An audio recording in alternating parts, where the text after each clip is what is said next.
Video like जरूर कर लीजिए और ऐसे वीडियो लगातार फ्री में पाने के लिए चैनल को तुरंत सब्सक्राइब कर लीजिए और बेल आइकन को जरूर टैप कर लीजिए ताकि आगे भी सारे वीडियो आपको मिलते रहे। यूट्यूब में फॉलो करते हैं तो प्लीज ये वाला फ्री टेलीग्राम चैनल जरूर ज्वाइन कर लीजिएगा। सारे नोटिफिकेशन सारे अपडेट यहीं पे आते हैं, ध्यान रखिए।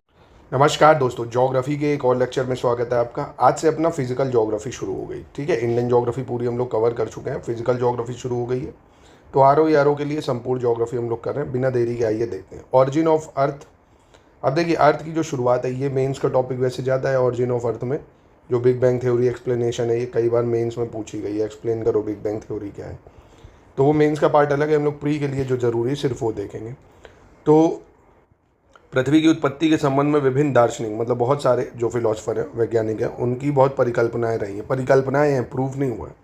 इनमें से जो सबसे ज़्यादा माना गया है, लोकप्रिय मत जो है सबसे ज़्यादा, वो दार्शनिक इमैनुअल कांत का है ना। और फिर 1796 में जो लाप्लासे थे, उसने जो इमैनुअल कांत ने थ्योरी दी थी, उसी को क्या करा, संशोधन करके प्रस्तुत किया, जिसको हमने बोला नेबुलर हाइपोथेसिस। क्या बोला?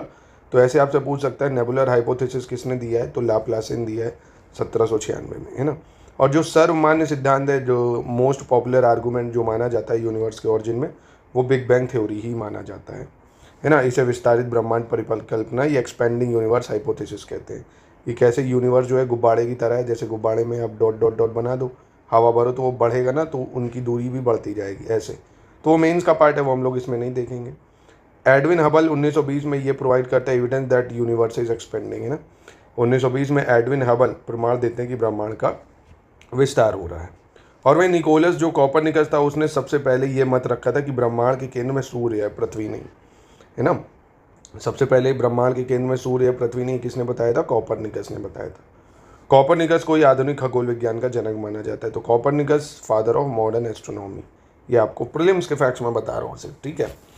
फिर महाविस्फोट सिद्धांत, यानी जो आपका बिग बैंग थ्योरी है, 1927 में जॉर्ज लेमेत्रे ने दिया था और बाद में रॉबर्ट वैगनर ने इसकी व्याख्या की। ठीक है, तो big bang theory George Lemaître ने दिया और बाद में इसको एक्सप्लेन करा रॉबर्ट वैगनर ने। ठीक है, बस इतना आपको याद रखना है प्री के लिए।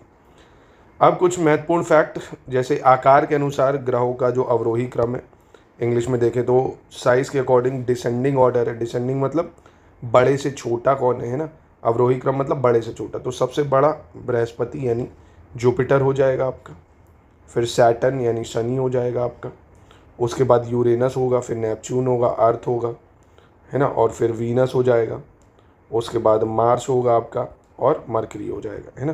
तो ये आकार के अनुसार ग्रहों का अवरोही क्रम है। ये लगाने को आता है एग्जाम में, तो थोड़ा देख लेना। आकार के अनुसार अगर आप देखेंगे तो जुपिटर है, सैटर्न है, यूरेनस, नेपच्यून, अर्थ, वीनस, मार्स, मरकरी, है ना। ये हिंदी में देखो तो बृहस्पति, शनि, अरुण, वरुण, पृथ्वी, शुक्र, मंगल, बुध। और द्रव्यमान के अनुसार ग्रहों का अवरोही क्रम की बात करें अगर, यानी descending order according to mass, है ना। तो मास के अकॉर्डिंग देखोगे अगर, द्रव्यमान के अकॉर्डिंग, तो जुपिटर, सैटर्न मिलेंगे, फिर नेपच्यून आ जाएगा, यूरेनस आ जाएगा, अर्थ, वीनस, मार्स, मरकरी। बस आपको यहाँ एक परिवर्तन दिखेगा मार्स में, मतलब साइज और मास के अकॉर्डिंग में।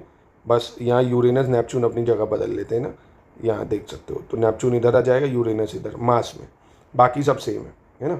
फिर डेंसिटी, घनत्व में अगर देखा जाए, घनत्व में तो सबसे ज़्यादा घनत्व किसका है? अर्थ का है, आपको याद रखना है। सबसे ज़्यादा घनत्व किस प्लैनेट का है? अर्थ का है, फिर मरकरी है, फिर वीनस है ना। तो ऐसे भी आपसे पूछ सकता है कि सबसे बड़ा कौन है? जुपिटर। द्रव्यमान में सबसे बड़ा जुपिटर और घनत्व में सबसे बड़ा अर्थ। फिर टेरेस्ट्रियल प्लैनेट आते हैं। टेरेस्ट्रियल प्लैनेट मतलब जहाँ पे धरती होती है एक तरह से, तो बुध, शुक्र, पृथ्वी, मंगल, ये टेरेस्ट्रियल प्लैनेट है ना। टेरेस्ट्रियल प्लैनेट कौन है? Mercury, Venus, Earth, Mars. Jovian planet, ये बृहस्पति, शनि, अरुण, वरुण हो गए जोबियन प्लैनेट, है ना। जुपिटर, सैटर्न, यूरेनस, नेपच्यून, ये जोबिनस है। Terrestrial Mercury, Venus, Earth, Mars है। Ascending order of planet according to distance, यानी दूरी के अनुसार अगर देखें तो ग्रहों का जो क्रम है, तो सबसे पहले बुध आता है, शुक्र आएगा, पृथ्वी, मंगल, बृहस्पति, शनि, वरुण, अरुण, है ना। इंग्लिश में देखें अगर तो मरकरी है, वीनस है, Earth, Mars, Jupiter, Saturn, Uranus, Neptune, ये देख सकते हो यहाँ पे भाई। अगर आप यहाँ देखोगे तो वीनस है, मतलब ये मरकरी पहले आएगा आपका, फिर Venus, Earth, Mars, Jupiter, Saturn, Uranus, फिर नेपच्यून, है ना। ये दूरी के अकॉर्डिंग है। और रेवोल्यूशन के अकॉर्डिंग देखें, अगर रेवोल्यूशन मतलब परिक्रमण अवधि के अनुसार ग्रहों का अवरोही क्रम अगर देखें तो रेवोल्यूशन के अकॉर्डिंग मरकरी है, फिर वीनस है, फिर अर्थ है, मार्स है ना। उसके बाद हमारी जो गैलेक्सी है जहाँ हम रहते हैं उसे क्या कहते हैं, मंदाकिनी, आकाशगंगा या दुग्धगंगा या मिल्की वेव गैलेक्सी ना। मंदाकिनी, आकाशगंगा या मिल्की वेव गैलेक्सी बोलते हैं। और गैलेक्सी अनेक आकार प्रकार में दृश्य होती है तथा अंडाकार, सर्पिलकार और अनियमित आकार होता है। मतलब गैलेक्सीज जो है विजिबल हैं, बहुत सारे शेप होते हैं, कई के इलिप्टिकल दिखेंगे, स्पाइरल दिखेंगे, इरेगुलर दिखेंगे।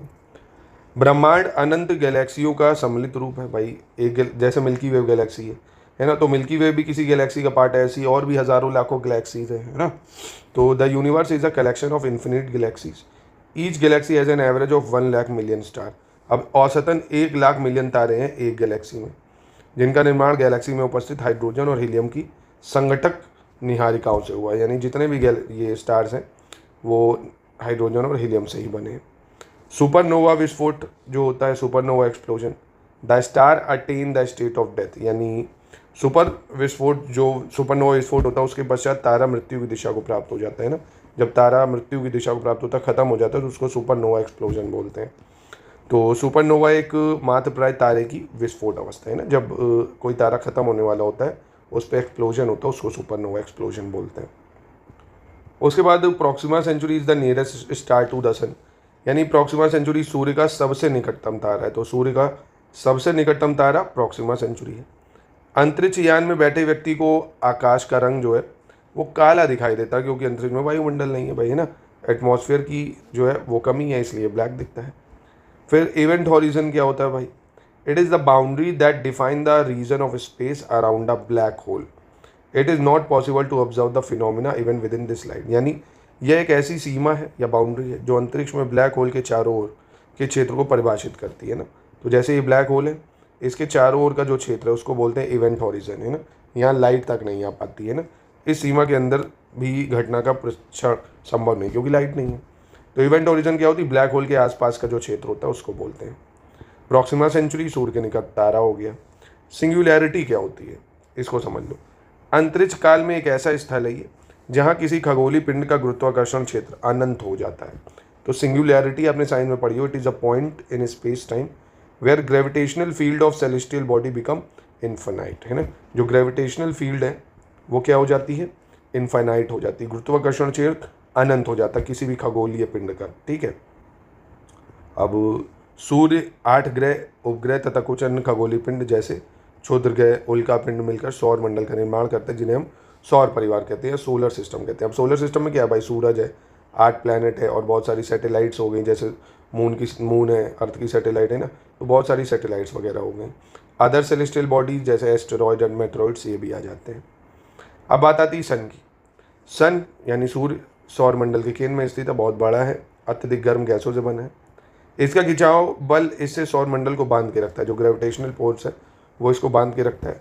सूर्य जो है सौर मंडल के लिए प्रकाश एवं ऊष्मा का एकमात्र स्रोत है। सूर्य पृथ्वी से 15 करोड़ किलोमीटर की दूरी पे है।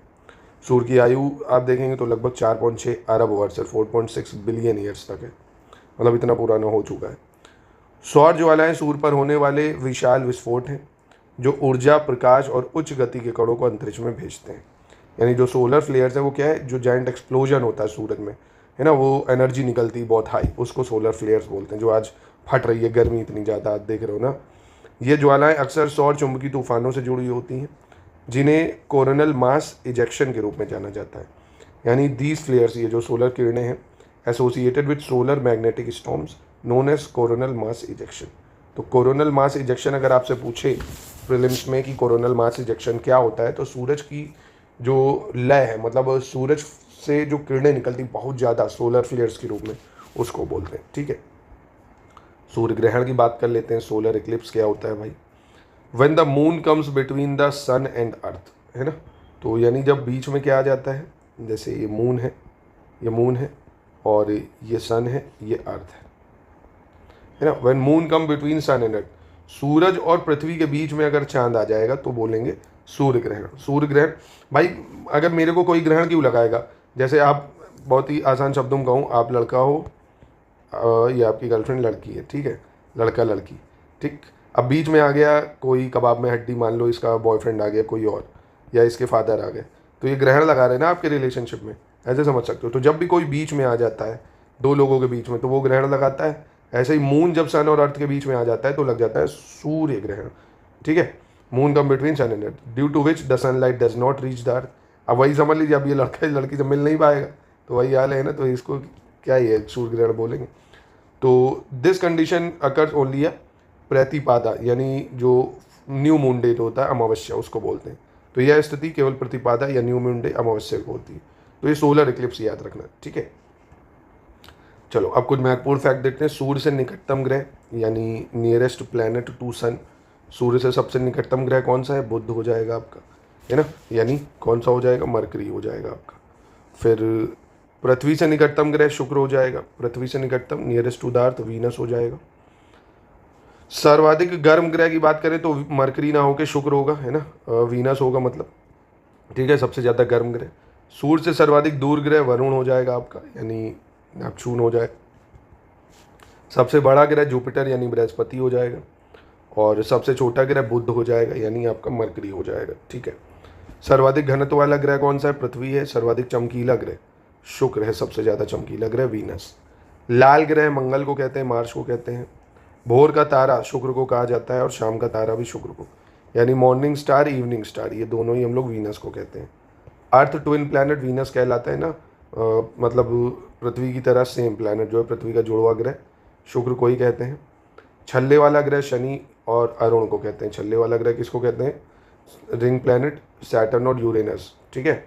और सबसे लंबा सबसे लंबा वर्ष वाला ग्रह वरुण है, सबसे लंबे वर्ष वाला ग्रह। सबसे छोटे वर्ष वाला ग्रह बुध हो जाएगा, मरकरी। सबसे ज़्यादा तापांतर वाला ग्रह भी मरकरी होगा, बुध। सर्वाधिक उपग्रहों वाला ग्रह, सबसे ज़्यादा जो सैटेलाइट्स हैं वो किसकी हैं? सैटर्न की है। सबसे ज़्यादा सैटेलाइट किसकी है? सैटर्न की है, यानी शनि की है। और हरे रंग का दिखाई देने वाला ग्रह अरुण है। कौन सा है? अरुण है भाई। और धुरी पर सर्वाधिक तीव्र परिभ्रमण गति वाला ग्रह कौन सा है? बृहस्पति, है ना, जो अपनी एक्सिस पे सबसे ज़्यादा घूमता है। Planet with minimum orbital speed Venus और planet with fastest orbital speed Jupiter, है ना। सबसे तेज जुपिटर घूमता है और सबसे कम आपका वीनस घूमता है, ठीक है। अब एस्टेरॉयड या क्षुद्र ग्रह क्या होते हैं? तारों, ग्रहों व उपग्रहों के अतिरिक्त बहुत सारे छोटे छोटे पिंड भी सूर्य के चक्कर लगाते रहते हैं, छोटे छोटे पिंड। इन पिंडों को क्षुद्र ग्रह कहते हैं। ये मंगल और बृहस्पति की कक्षाओं के बीच पाए जाते हैं, ये याद रखना। ये मार्स और जुपिटर, इसके बीच में एस्टेरॉयड बेल्ट है, तो उसको बोलते हैं। फिर मेटेरॉइड्स क्या होते हैं? और छोटे छोटे piece, small piece of rock जो सन के अराउंड चक्कर लगाते हैं, उनको मेटेरॉइड्स बोलते हैं, है ना। ये बड़े होते हैं, ये उससे भी छोटे हो गए, लगा दोनों ही सूर्य का चक्कर है। Sometime these meteoroids come near the earth and tend to drop upon it. अब कुछ धरती के करीब भी आ जाते हैं ना, तो पर वो इतनी तेज गति से होते हैं कि फ्रिक्शन से जल जाते हैं। During this process due to friction they get heated up, है ना, जल जाते हैं। यानी सूर्य के चारों ओर चक्कर लगाने वाले पत्थर के छोटे छोटे टुकड़ों को उल्कापिंड कहते हैं। कभी कभी ये उल्कापिंड पृथ्वी के इतने नज़दीक आ जाते हैं कि इनकी प्रवृत्ति पृथ्वी पर गिरने की होती है। इस प्रक्रिया के दौरान वायु के साथ घर्षण होने के कारण ये गर्म होकर जल भी जाते हैं। इसके फलस्वरूप चमकदार प्रकाश उत्पन्न होता है, ठीक है। अब अगला टॉपिक है इंटीरियर ऑफ द अर्थ। तो आइए पहले इसको डायग्राम के थ्रू मैं आपको समझा देता हूँ। जैसे ये आपका अर्थ का स्ट्रक्चर है, ठीक है, अर्थ स्ट्रक्चर है। तो ये ओशियन एरिया है मान लिया, है ना, ये लैंड कॉन्टिनेंटल एरिया है। तो कॉन्टिनेंटल एरिया में जो क्रस्ट है वो ज़्यादा होगा, है ना, ज़्यादा होगा। ओशियन एरिया में क्रस्ट कम होगा, ठीक, पहली चीज़। तो क्रस्ट यानी जो अर्थ का सबसे ऊपरी भाग है भंगुर होता है, ये मतलब ब्रिटल होता है, जितना खोदते जाओगे खुदता जाएगा, ठीक। अब ये तो हो गया क्रस्ट आपका, है ना। अगर पहाड़ है तो ये क्रस्ट की गहराई और ज़्यादा होगी, ठीक है। दूसरा मेंटल आता है, ये दूसरा है मेंटल, ठीक है, मेंटल। अब क्रस्ट और जो मेंटल के बीच में होता है उसको बोलते हैं मोहरोविक डिसकंटिन्यूटी। क्या बोलते हैं? मोहरोविक डिसकंटिन्यूटी। अब मेंटल 2900 किलोमीटर तक है, ये कहाँ तक है? 2900 किलोमीटर तक। अब मेंटल के भी ऊपर यहाँ पे 400 किलोमीटर तक, भाई क्रस्ट से 400 किलोमीटर तक। 2900 तक मेंटल है, 400 किलोमीटर तक ये एस्थेनोस्फेयर होता है। क्या होता है? एस्थेनोस्फेयर या दुर्बलता मंडल बोलते हैं। यानी जब कोई भी वॉल्केनो फटता है ना तो ये माग्मा यहीं से निकलता है, एस्थेनोस्फेयर से माग्मा निकलता है, ठीक है। तो ये तो मेंटल की बात हुई। फिर इसके बाद जो नीचे आपको 5100 किलोमीटर तक ये दिखेगा एरिया, 6378 तक, ये कोर है। ये क्या है? कोर, हिंदी में कहें तो क्रोड। आउटर कोर जो है आपका वो लिक्विड स्टेट में है, इनर कोर सॉलिड स्टेट में। है ना। जो बाहर वाला है ये सॉलिड लिक्विड में है, अंदर वाला सॉलिड स्टेट में हो जाएगा कोर। कोर को नीफे भी बोलते हैं भाई, निकिल और आयरन यहाँ मिलता है ना। ऐसे क्रस्ट को सियाल बोलते हैं भाई, सियाल मतलब सिलिका एल्युमिनिया यहाँ मिलता है, एल्यूमिना। और मेंटल को सीमा बोलते हैं, सिलिका और मैंगनीज मिलता है ना। तो सियाल क्रस्ट को बोलते हैं, मेंटल सीमा को बोलते हैं, कोर नेफे को बोलते हैं। तो आइए अब इसको देख लेते हैं। तो पृथ्वी का सबसे भारी भाग है भाई क्रस्ट। ये बहुत भंगुर होता है, ब्रिटल होता है, जल्दी टूट जाता है। और जो भूपर्पटी यानी क्रस्ट, उसकी मोटाई महाद्वीपों और महासागरों के नीचे अलग अलग है भाई। महासागरों में इसकी मोटाई कम होती है और महाद्वीपों में यानी कॉन्टिनेंटल में ज़्यादा होती है ना। महासागरों में औसत ऊंचाई 5 ही किलोमीटर दिखेगी मोटाई, और जबकि महाद्वीपों के नीचे इसकी मोटाई 30 किलोमीटर है। मतलब आप समुद्र में देखो ना, समुद्र में बहुत कम मोटाई है और महाद्वीपों में बहुत ज़्यादा। और अगर पर्वत आ गया है वहाँ तो इसकी मोटाई और ज़्यादा हो जाएगी भाई। पर्वत जितना ऊपर होता है उतना ही नीचे भी होगा, तो पर्वतों के नीचे और ज़्यादा मोटाई क्रस्ट की होगी, सिंपल टर्म। ठीक है, आपसे प्रीलिम्स में पूछ सकता है स्टेटमेंट में। तो महासागरों में कम होती है, महाद्वीपों में ज़्यादा होती है, पहाड़ी एरियो में तो और ज़्यादा होगी। फिर मेंटल अभी बताया मैंने आपको, जो portion interior beyond the crust, crust के नीचे आता है, ये एक्सटेंड करता है मोरोविक डिसकंटिन्यूटी से 2900 किलोमीटर तक। अपर पोर्शन जो होता है मेंटल का, उसको एस्थेनोस्फेयर कहते हैं, दुर्बलता मंडल कहा जाता है, जो 400 किलोमीटर तक है। जब ज्वालामुखी उद्गार होता है तो लावा धरातल पर पहुंचता है, उसका मुख्य स्रोत यही एस्थेनोस्फेयर है। भूपर्पटी एवं मेंटल का जो ऊपरी भाग है वो मिलकर लिथोस्फेयर बनता है। यानी क्या कह रहे हैं, crust and upper most part of mental, यानी क्रस्ट और एस्थेनोस्फेयर को अगर मिला दे तो उसको लिथोस्फेयर बोला जाता है। लिथोस्फेयर का मतलब जहाँ तक लैंड मिलती है आपको, जहाँ तक क्या मिलती है, लैंड मिलेगी भाई। आप धरती पे खोदते जाते हो ना, फिर पानी निकल आता है, तो जहाँ तक लैंड मिलेगी उसको लिथोस्फेयर बोलते हैं। क्या बोलते हैं, लिथोस्फेयर। तो लिथोस्फेयर जो है थिकनेस वेरी कर सकती है 10 से 200 किलोमीटर, है ना। और निचले मेंटल का विस्तार दुर्बलता मंडल के समाप्त हो जाने के बाद तक है, ये ठोस अवस्था में। यानी लोअर मेंटल जो है, क्या lower mental extend beyond the asthenosphere, it is in solid state. आसान शब्दों में मैंने आपको ये पढ़ाया ना अभी। तो ये आपका जो एस्थेनोस्फेयर है ना, ये अपर मेंटल है, एस्थेनोस्फेयर के नीचे लोअर मेंटल हो जाएगा। पूरा ये मेंटल है, इसको दो भागों में बांट दिया। एस्थेनोस्फेयर को बोल दिया लोअर मेंटल, ये हो गया अपर मेंटल, है ना। मतलब लोअर मेंटल, अपर मेंटल। और लिथोस्फेयर क्या है, एस्थेनोस्फेयर तक के भाग को बोल दिया। तो आसान सी चीज़ है, इसमें कुछ ऐसी रॉकेट साइंस नहीं है। कोर की बात करें, द कोर मेंटल बाउंड्री जो है वो 2900 किलोमीटर के बाद नीचे तक आ जाती है। आउटर कोर लिक्विड स्टेट में है, इनर कोर सॉलिड स्टेट में है। बहुत ज़्यादा हैवी मटेरियल जो है वो मिलते हैं हमें, निकिल और आयरन, इसलिए इसको कोर को नेफे बोलते हैं। सिंपल सी बात। अब अर्थक्वेक वेव्स के बारे में बात करते हैं। तो all natural earthquakes take place in the lithosphere. तो अभी मैंने लिथोस्फेयर आपको पढ़ाया ना, अब आपको इसीलिए पढ़ाया कि याद रहे। लिथोस्फेयर का मतलब जो हमने अभी पढ़ा ना, क्रस्ट से लेके अपर मेंटल के तक, यानी एस्थेनोस्फेयर तक जो है, तो वहाँ तक आता है ये। और an instrument called seismograph record the waves reaching the surface. तो जो भूकंप मापी यंत्र होता है वही तो मेजर करता है ना कि कौन सी वेव्स आई। तो दो तरह की वेव्स हैं, एक बॉडी वेव्स, एक सरफेस वेव। ठीक, बॉडी वेव जनरेट होती है due to the release of energy at the focus and move in all direction travelling through the body of the earth. यानी जो भूगर्भिक तरंगे हैं वो उद्यम केंद्र से, जहाँ पे भाई अर्थक्वेक का केंद्र होगा, वहीं से निकलेंगी और चारों तरफ पृथ्वी में फैलती हैं ये। सरफेस वेव्स जो होती हैं, तो जब ये अर्थ पे आ जाता है भूकंप ना, तब ये फैलती हैं। भूगर्भी वेव यानी अंदर चलेंगी, सरफेस वेव ऊपर चलेंगी। यानी body waves interact with the surface rock, जो अर्थ पे है ना, उससे टकराएंगी, तब वो जनरेट होती है न्यू सेट ऑफ वेव्स। जैसे मान लीजिए, आसान शब्दों में ये अर्थ है, ठीक, धरती के अंदर भूकंप आया तो यहाँ अंदर चली बॉडी वेव्स, और जैसे ही अर्थ के सरफेस पे आई तो यहाँ चली सरफेस वेव, है ना, पत्थरों से टकरा के एक नई वेव जनरेट करी। ठीक है, these wave move along the surface, the velocity of wave change as travel through material with different densities। अब ज़्यादा पानी से चलेंगी तो कम होगी, पत्थरों पे चलेंगी तो ज़्यादा होगी, है ना। जैसे जैसे पत्थरों की डेंसिटी होगी उसी में ये ज़्यादा होती चली जाएगी। अब ये जो सरफेस रॉक होती है ये भी दो टाइप की होती है। These are two type body waves, है ना। जो बॉडी वेव्स हैं ये दो टाइप की होती हैं, एक होती है पी वेव, एक होती है एस वेव, है ना। भूगर्भी तरंगों की बात कर रहे हैं, सरफेस की नहीं। ये दो तरीके की होती हैं, P wave, S wave. P wave जो होती हैं फास्टर चलती हैं and are the first to arrive at surface. ये सब प्रीलिम्स में स्टेटमेंट में आएगा, याद रखना भाई। देखो पी ऐसे शॉर्ट ट्रिक से याद कर लो, पी मतलब पहले। तो पी जो वेव होती है सबसे पहले धरती पे आ जाती है, इसलिए इनको प्राइमरी वेव कहते हैं। ठीक है, और प्राइमरी वेव एकदम साउंड वेव की तरह होती है। साउंड वेव की तरह मतलब ये सिर्फ और सिर्फ गैस, लिक्विड, सॉलिड तीनों में चल सकती हैं। जो पी तरंगे होती हैं ध्वनि तरंगों जैसी होती है, गैस, तरल, ठोस तीनों में चलती हैं। एस वेव जो होती हैं ये लेट आती हैं थोड़ा, और ये सेकेंडरी वेव होती हैं, क्योंकि लेट आएंगी भाई, सेकेंड आएंगी। और इम्पॉर्टेंट चीज़ ये सिर्फ और सिर्फ सॉलिड में चल सकती है। तो ये स्टेटमेंट से सवाल बनने के बहुत चांस है।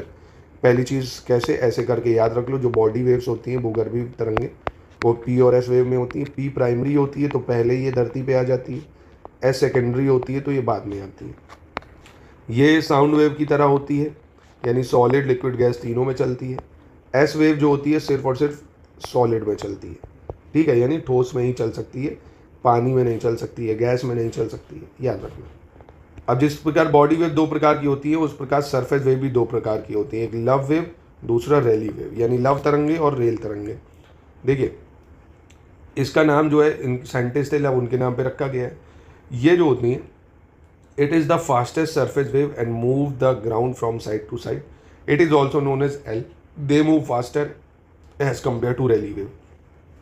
यानी ये सबसे तेज चलने वाली सतही तरंगें। पहली चीज़, सतही तरंगों में अगर पूछे सबसे तेज कौन सी है तो लव तरंगें हैं, और ज़मीन को एक तरफ से दूसरी तरफ ले जाती हैं। ये जो देखते हो ना लैंड खसक जाती है तो ये लव वेव ही करती हैं, ज़मीन को एक तरफ से दूसरी तरफ कर देती हैं, और इस एल तरंगों के नाम से भी जाना जाता है इसे।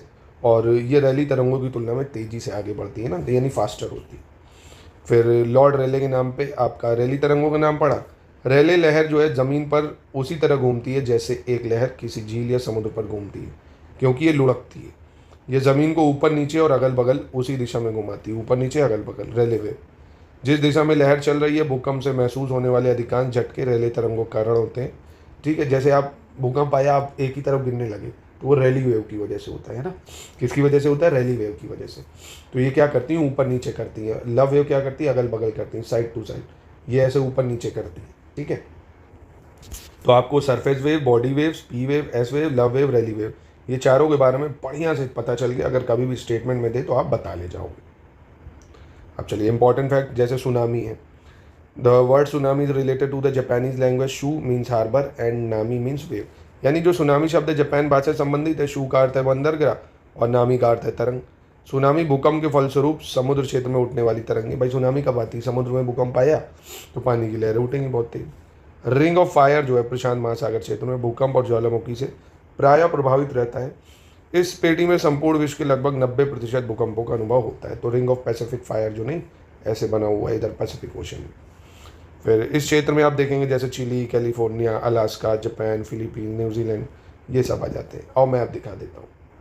तो ये रिंग ऑफ फायर है आपका भाई। ये देखो यहाँ वॉल्केनो भी हैं सब, और जितने भी अर्थक्वेक हैं, जितनी भी सुनामी प्रोन एरिया है, ये सब वही है रिंग ऑफ पैसिफिक फायर। ये वो बेल्ट है, यहाँ पे बहुत ज़्यादा मतलब वॉल्केनिक ओरिजिन, भूकंप के लिए एक्टिविटीज़, बहुत ज़्यादा वीक जोन है ये, इसलिए। तो अपने लेक्चर को करते हैं यही समाप्त। अब फिर वॉल्केनोस कहाँ गया है ये सब हम लोग अगले लेक्चर में देखेंगे कल से। वॉल्केनो और टाइप ऑफ रॉक्स तो बहुत जल्द अब ये ख़त्म होने वाला है।